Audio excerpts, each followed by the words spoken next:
1:13 a.m. The library was cold the way old houses are cold. Not from the outside coming in, but from the inside having given up.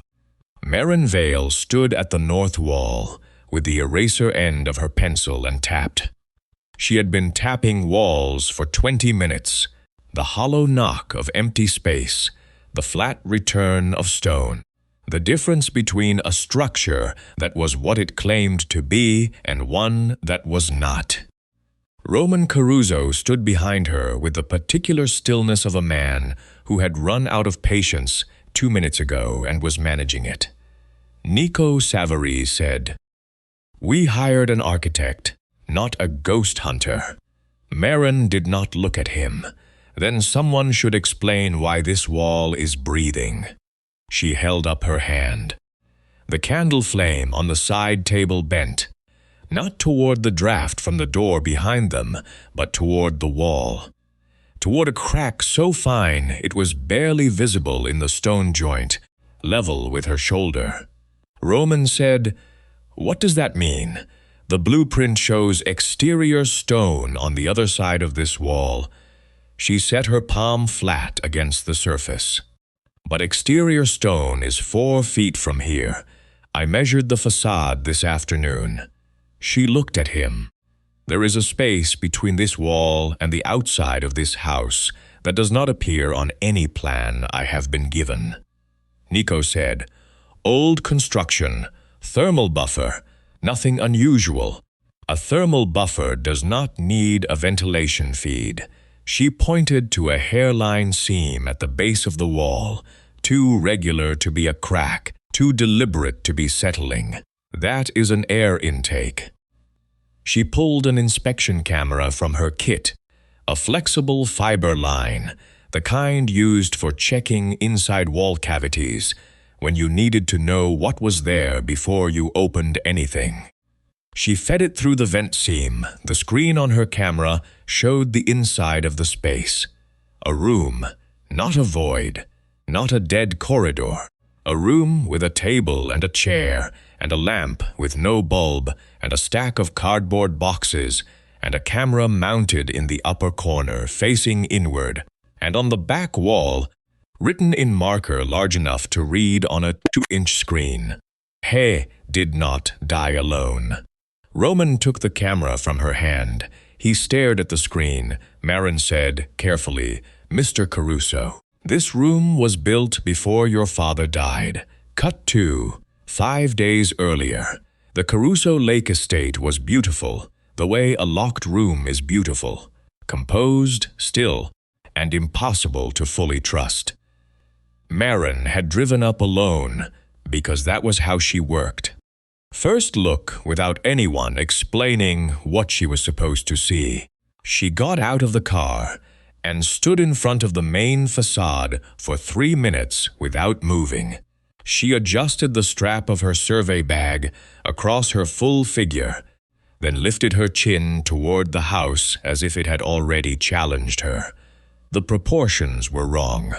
Not badly, not obviously, but wrong in the specific way that meant someone had made a decision and hoped no one would measure it. The west wing was 6 inches wider than the original permit drawings she had pulled before driving out. The roof line on the east side dipped 2 degrees past what the structural drawings showed. The rebuilt section, the burned wing, the part that had been restored after Enzo Caruso's death 12 years ago, used a load path that made no structural sense unless it was concealing something beneath it. She wrote all of it down before she went inside. At the gate, 2 of Roman's security men took inventory of her kit, item by item: laser measure, inspection camera, structural probe, satellite communicator. Nico Savaries watched from the doorway, arms crossed, and smirked at the last one. "Expecting to get lost? Old houses are very good at hiding signal," Marin said, and did not elaborate. Roman Caruso received her in a room that was already functioning as a war room, blueprints on the table. security men near the walls, 3 contractors in a group near the window who had been briefed on a scope that did not include her. The contractors glanced at her curves before they glanced at her credentials. Marin noticed. She always noticed. She let them look, then walked past them to the table. He looked at her file, not at her. He said, bullet-resistant glazing throughout. Panic room upgrade. Lake tunnel secured with independent power. No decorative input. Good, Marin said. Decorative input costs extra. He looked up. She set her own folder on top of his blueprints. I'd like a full structural survey before I begin the retrofit. 48 hours. Nico Savarese, standing near the window, said, we have contractors already scheduled. She's here for the security upgrade, not a walkthrough. She, Marin said, is in the room. Nico looked at her the way he would look at something that had been placed in the wrong category and not yet corrected. The decorator can have 24 hours. The 3 contractors near the window looked at her folder, then at each other. Marin set her pen on the table. Decorators move furniture. Architects notice when someone has hidden a corridor inside a load-bearing wall. She looked at Nico. The existing panic room in this building has a ventilation configuration I cannot explain from the drawings I was given. The lake tunnel door mechanism is inconsistent with the installed power system. The west corridor is 8 feet longer than the permit drawings show. She looked at Roman. 48 hours. After that, you can tell me what you want to build. Roman said 48. He did not look at Nico when he said it. Nico smiled, which was different from agreeing. Marin noted the difference. She spent the first day measuring, not with the laser tool, though she used that too, with her hands, her eye, and the particular patience of someone who had learned that buildings only lied if you moved through them too fast. The west corridor was 8 feet longer than the blueprint showed. Not significantly, not enough to notice if you were walking through it on your way somewhere. But 8 feet was not a rounding error. The mechanical chase behind the kitchen ran to a junction that did not appear in the permit drawings. The stair count in the south staircase was wrong by 1, 17 risers where the plans showed 16, which meant either the ceiling height had been miscalculated or a landing had been compressed to hide vertical space somewhere above. The ventilation in the old panic room pushed air sideways instead of up. She stood in the panic room for a long time and thought about that. Lena Caruso found her in the east hallway late in the afternoon. She was 27 and moved through the house with the specific wariness of someone who had grown up in it and was not entirely sure she trusted it. She watched Marin measure the window reveals and said, "You're looking for things that aren't on the plans. I'm looking for things that are in the house but not on the plans, which is a different problem." Lena was quiet for a moment. "I heard something once," she said. "The night our father died. I was 12. There was a sound from behind the west corridor wall, like knocking." She paused. "Everyone said I imagined it." Shock. What did the knock sound like? Regular. Like someone who knew exactly how hard to hit. Marin wrote it down. "Our father called someone that evening," Lena said, "before anything happened. I heard him say that the house was lying." She looked at the wall. I never understood what he meant. Marcella Caruso intercepted Marin in the kitchen corridor before dinner. Enzo's sister. 60 years old, well-dressed, with the bearing of a woman who had managed catastrophe for other people her entire life and had become very good at not showing what it cost. She said, "Whatever you find in this house, be careful how you bring it to Roman. If I find something relevant to the safety retrofit, I'm required to tell my client." Roman is not only your client. He is a man who has spent 12 years believing he failed to save his father. Marcella looked at her. "Do not give him something that breaks him." Marin said, "If the house took something from your family, then someone designed how. Understanding that is not breaking, it's repair." Marcella was quiet for several seconds. Too quiet. The quiet of someone managing what they knew, not what they felt. Marin filed it. The way she filed everything. In the part of her mind where the measurements that didn't match were stored. She spent the second evening with 3 sets of drawings spread across the dining room table. The official blueprints, the permit submission, the as-built notes from the contractor who had done the post-fire rebuild. She had asked Roman for the original construction documents, the ones from before his father's death, from when the house was first converted. He had produced a binder from the estate files. She had added it to the pile. She worked for 4 hours. The process was not dramatic. It was the same work she always did, comparing what a building claimed to be against what it measured as. Most of the time the gaps were small. A contractor who had improvised a junction, a material substitution, a dimension that had shifted during pour. This was not that. What she found was 2 houses. One house appeared in the official documents, the one the county had approved, the one Enzo Caruso had signed off on, the one that looked like a converted lake estate with high-end security features. This house had a west corridor that ran 32 feet, a panic room with standard egress, a lake tunnel with a power-assisted door, and an alarm system hardwired to a central panel. The second house existed inside the first. Same walls, same rooms, but with additions drawn in a notation system slightly different from the standard.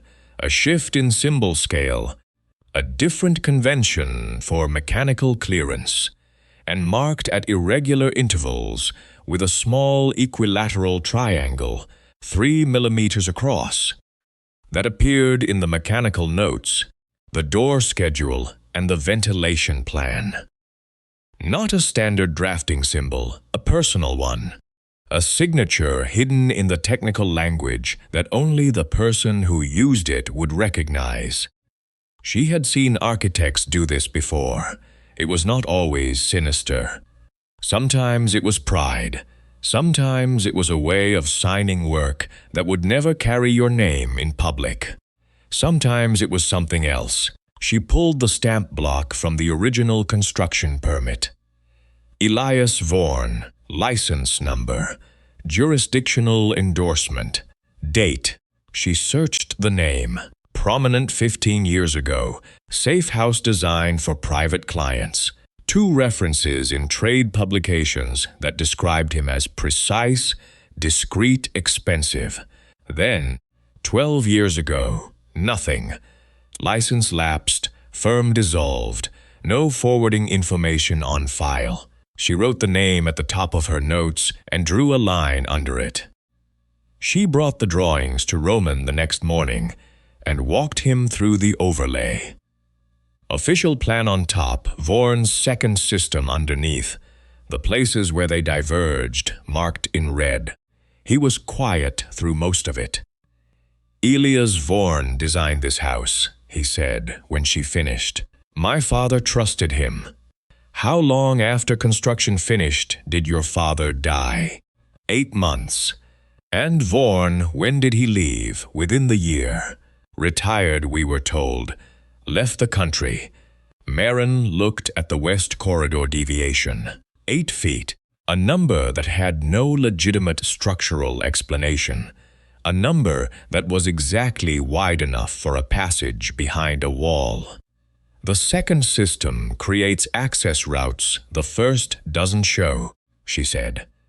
Routes that don't appear in any document the owner would see. If you were the person who owned this house, everything would look secure. If you needed to move through the house without being visible to the owner, Vorn's second plan would show you exactly how. Roman did not speak for a long moment. Then, "What do you need to find it? I need to open the wall in the library, and I need Nico Savarese out of the building when I do." In the burned wing that afternoon, she was checking the load path under the restored section when the boards gave slightly under her foot. Roman's hand closed around her arm before she had registered the shift. She looked down at the gap in the floor, old joists, the ones that had survived the fire but not the 12 years after it, and then at him. "You can let go," she said. "I'm not falling," he said. "The floor is." She did not pull her arm away immediately. She finished reading the joist spacing visible through the gap, noted the compression point, and estimated the safe perimeter before she stepped back to solid ground.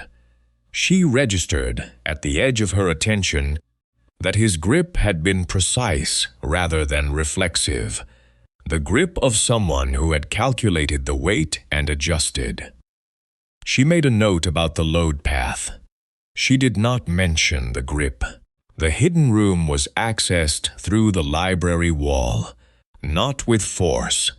Marin found the hinge line by reading the weight distribution of the stone facing. A counterbalanced panel, heavy enough to feel like solid wall, designed to move if you released the right pressure point in the right sequence. She showed Roman. She did not show Nico. The room was 3 meters by 4. Stone floor, low ceiling, a single power line run from the mechanical chase. The dust on the floor was uniform except for a section near the table, where something had been moved recently enough that the disturbance was still visible. On the table, a cardboard box. Inside the box, wrapped in plastic to protect it from damp, a binder of files, a set of architectural drawings, and a small recording device. On the wall behind the table, in permanent marker, "He did not die alone." Roman looked at the recording device. Marin looked at the dust disturbance. She said, "Someone has been in this room since I arrived." He looked at her. The dust pattern near the table. Something was moved. And that relay, she pointed to a small box on the wall, a junction for what appeared to be a communication line, has a new battery. Standard issue doesn't degrade in this climate for at least 3 years. This was changed recently. Roman pulled out his phone and checked a log she didn't have access to. His expression did not change, but something behind it did. The recording on the device was 41 minutes long. They listened to the relevant section in the hidden room, with the counterbalanced panel partially closed behind them. Enzo Caruso's voice, older than the photographs Roman kept, roughened by the acoustics of the room he had been in, coughing. Then a voice Marin did not recognize. "The west corridor is sealed. He won't make it to the lake tunnel." Then, at regular intervals, knocking from inside a wall. The knock Lena had heard as a 12-year-old through the plaster of the east hallway. Then the fire alarm, not the one in the main house, but a relay alarm, delayed, already behind the actual event. Then silence. Roman did not move for a long time after the recording ended. Marin did not fill the silence. After a while, his hand found the edge of the table, fingers pressing flat against the wood as if checking it was still solid. Maren set her pencil down beside his hand, not touching him, just close enough to mean something. He looked at it the way a man looks at a rope thrown from a boat he hadn't realized he needed. He picked it up. Neither of them said anything for a while.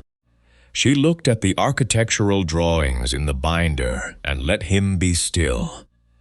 She laid out the reconstruction on the dining room table using her own survey notes, the original drawings, and the second set she had found in the binder.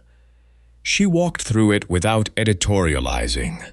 Just sequence, just structure. Enzo had been in the study when the threat began. The west corridor was the fastest route to the panic room. 40 feet of clear hallway, wide enough, well lit. The route any person familiar with the house would take without thinking. But at the midpoint of the west corridor, Elias Vorn had installed a slide wall. Not a door, not a lock. A section of wall, apparently fixed stone, identical to the surrounding surface, that could be remotely shifted 2 feet laterally into the corridor path. The mechanism was in the hidden room. The slide was powered by the same relay that controlled the lake tunnel.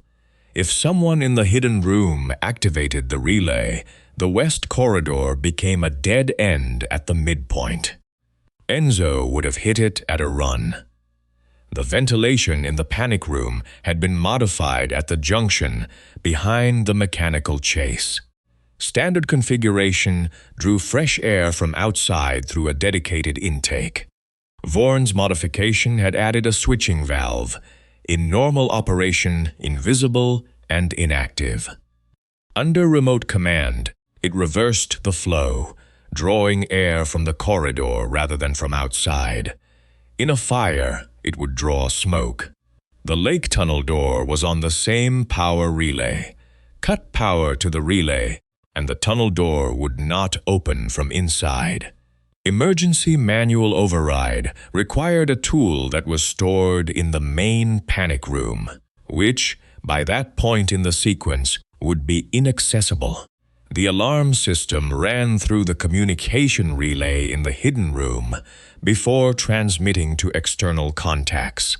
The relay had a programmable delay. It had been set for 17 minutes. Maren showed Roman the diagram.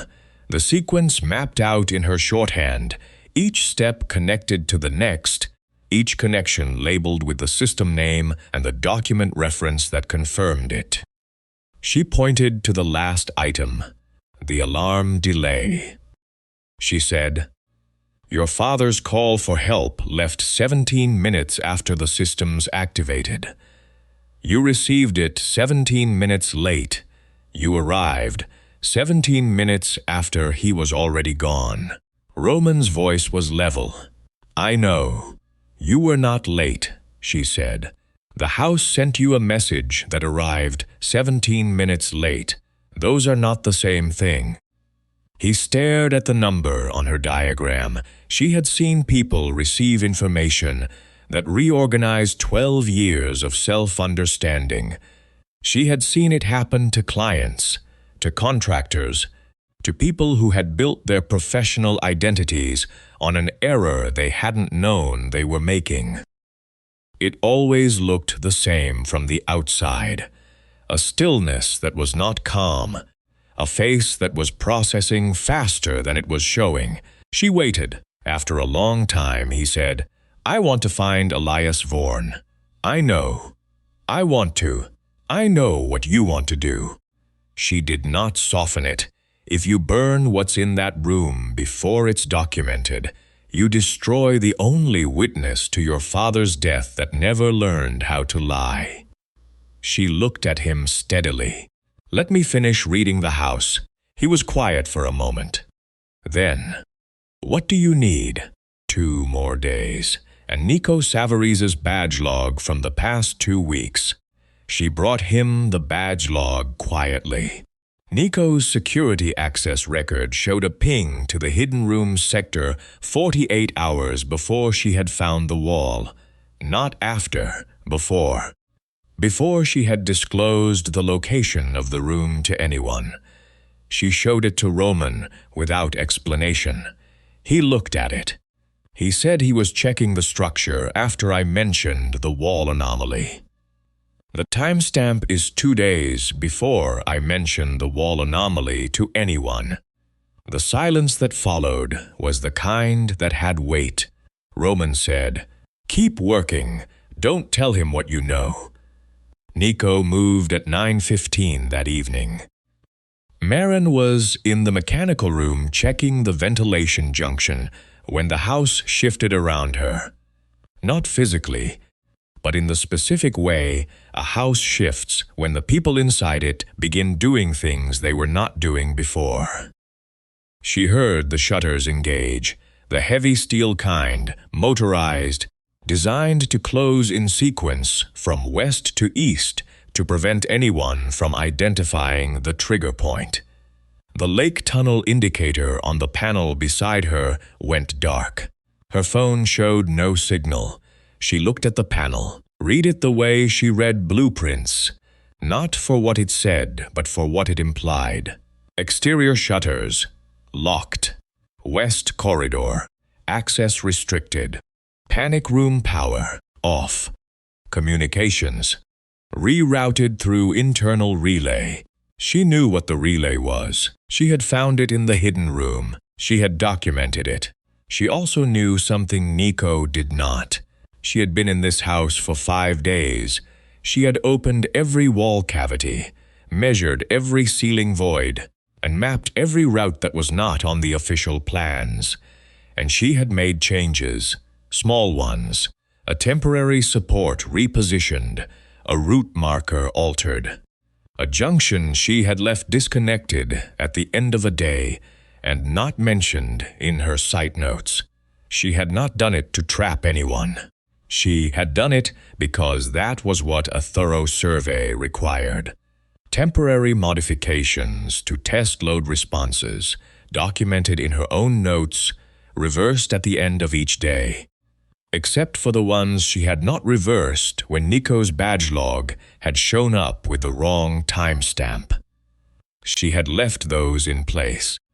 She had thought about the house as Elias had designed it, the routes he had built for access, the corridors he had cleared for a killer, the systems he had wired to fail at the right moment. She had thought about what she had found that Elias had not designed. The laundry chute behind the east kitchen, added in the post-fire rebuild by a contractor who had needed to run new plumbing without opening finished walls. Wide enough, she had checked, for a person to descend if they lowered themselves carefully. It connected to the basement service corridor, which ran under the lake terrace and ended at a mechanical panel that was not on any drawing she had been given. It was not on Elias Vorn's plan. He had never hidden anything there. He had never known it existed. She went to the east kitchen, pulled the chute access panel, and descended. The basement service corridor was cold and smelled of mineral water and insulation. She moved through it with her phone light and her own sketch map, counting paces, checking the wall junctions against the dimensions she had memorized. 3 minutes and 40 seconds later, she pushed open the exterior mechanical panel and stepped out onto the lake terrace in the dark. She had gone from inside a locked house to outside it without using a single door that Elias Vorn had designed. She pulled out the satellite communicator security had logged at the gate on her first day, the one Nico had smirked at, and sent Roman's number a text with her location and the service corridor route. Then she went back inside to find the conservatory. She found Lena in the conservatory, glass walls, lake view, the one room in the house that Elias had not hidden anything inside because it had no interior walls to work with. Marcella was there too. Maren handed Lena her phone, the one function that still worked on the local mesh, text only, and said, "Tell Roman to go to the service corridor under the east terrace. Tell him not to use the west corridor." To Marcella, she said, "Stay in this room. Glass is the only thing in this house that doesn't have a second version of itself." Marcella said, "Maren." She stopped. Marcella said, "I changed Enzo's schedule that night. He was supposed to arrive the following morning. I moved him earlier because I thought I was protecting him from a threat on the road." She looked at her hands. The warning came through Savarese, Nico's father. He told me the road was compromised, and I believed him because I had no reason not to. She closed her eyes briefly. The house was already set. Moving Enzo earlier put him inside it before anyone could stop it. She had carried this for 12 years. Maren said, "Record that, exactly as you said it." For Roman, she checked her watch. "I'll tell you when." Then she went back into the house. The hidden room screen activated at 10:40. A video call. Coming in through the old secure line that Elias had wired into the system and that no one had disconnected because no one had known it was there. Elias Vorn was 61 and looked like a man who had lived well on the proceeds of his decisions. He scanned the room on camera with the professional interest of someone assessing whether his work had held up. He said, "I wondered who would find it. I did not expect a woman with a contractor's pencil." Roman was across the room. Maren was closer to the screen. She said, "That's because you designed for men with guns, not women with measuring tape." The measuring tape found rather more than most.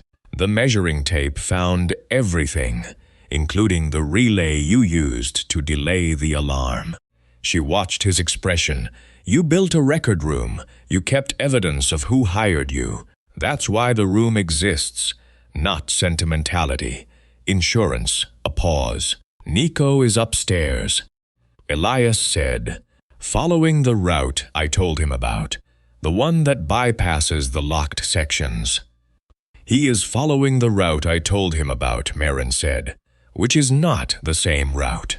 His father opened the first door for me 12 years ago," Elias said. "The son has spent his life paying off the same debt." Maren filed that too, the way she filed everything that explained a man's loyalty without excusing it. Elias looked at her. "You modified the hidden system.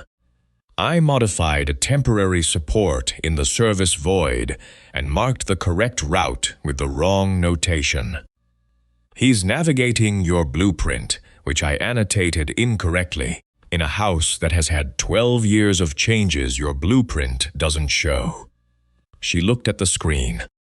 "He's going to reach a section of floor that doesn't bear weight the way you designed it to.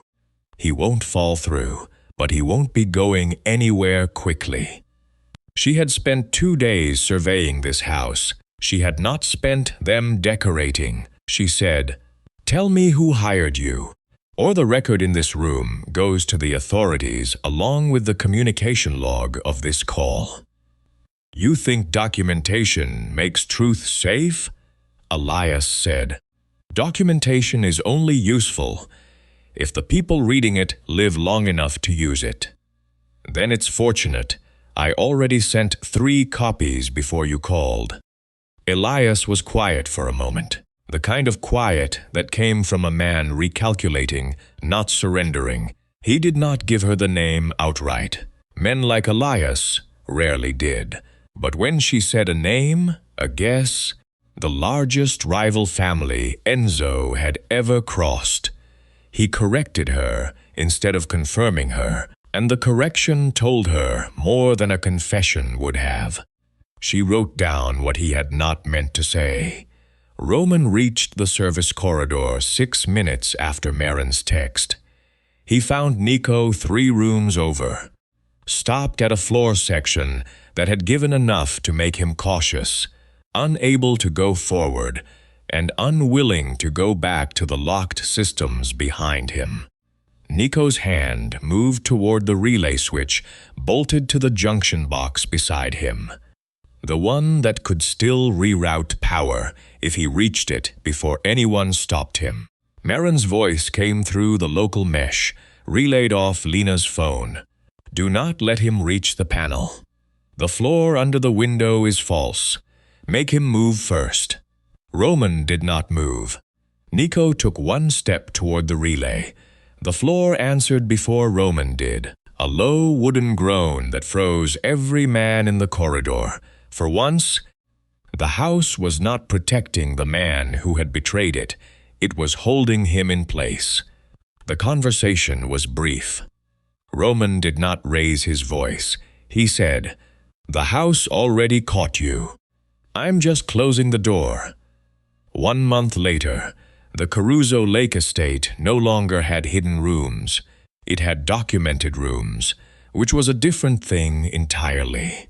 Marin had spent 3 weeks producing a complete as-built survey, every wall cavity located, every hidden route mapped, every system that Elias had embedded in the secondary blueprint identified, and either removed or brought into the verified plans. Every room had a name. Every name appeared in a document that existed in 3 copies, in 3 locations held by 3 separate people. The panic room had been redesigned with 2 independent exits and an alarm system that bypassed all internal relays entirely. The lake tunnel door now opened from a biometric panel that could not be remotely disabled. The ventilation in every secure space drew from outside and could not be switched without a physical override inside the room. Roman had kept the hidden room itself intact, not as infrastructure, as a record.